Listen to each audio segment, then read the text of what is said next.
Good morning, everybody. Forex market, welcome back. It's Tuesday. We're looking at the crude oil.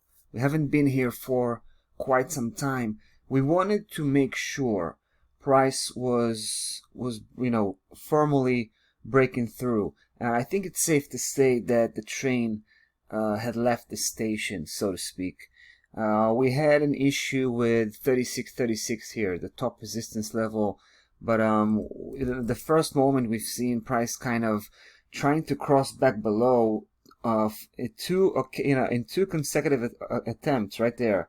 Check this out. So it came back down, right, and solidified that 36 as a strong support level, and then started to pick, to lift off.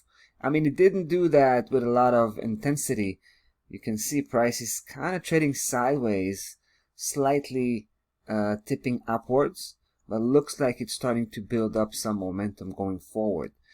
So this is why we waited. We waited a few good days because we wanted to make sure price is pushing forward and not just kind of come back for another retest to that 36 level here. Yeah.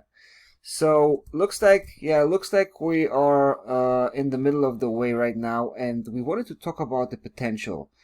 Obviously, the potential, long-term potential is huge, but we actually want to focus on the short-term potential, because here we can see two strong resistance levels which are pretty close to one another. This is a hybrid Fibonacci analysis technique that we're using whenever we don't have any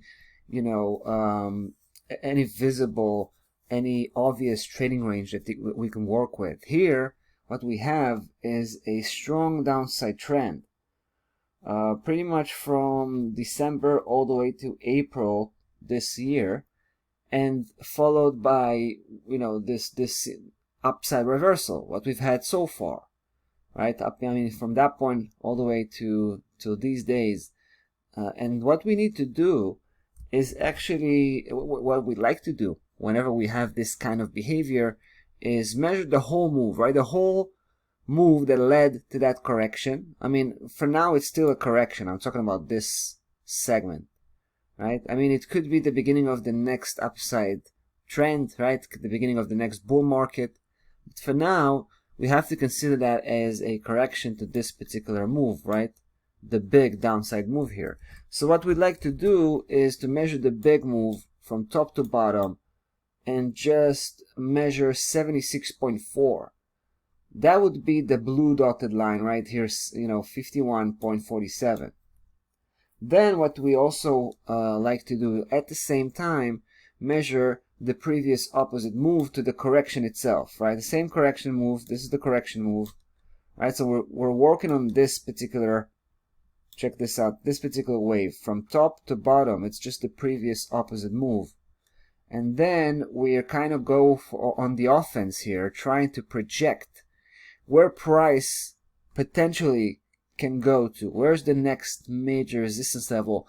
And 161.8, it's probably the best level you can throw in, right? It's a huge level, 161.8, and it's right there, 49.44. So the vicinity of these two levels suggests that we can address them as one powerful resistance unit, right? I mean, obviously 49.44 is the closer one, so it's going to be safer to use as a target, but we can play with some of the position to hit that 51.50 a little bit further on. Eventually that's going to be a big area of resistance level for the crude oil, and we believe that's what around the corner, that's imminent. Right now we believe the oil can push in the next couple of weeks and reach that area, and then there's going to be a big testing ground for the oil. Whether it's going to push through or turn around, time will tell. We'll be back to follow up, that's for sure. That's about that, crude oil. We'll be back with the next video, so stay tuned.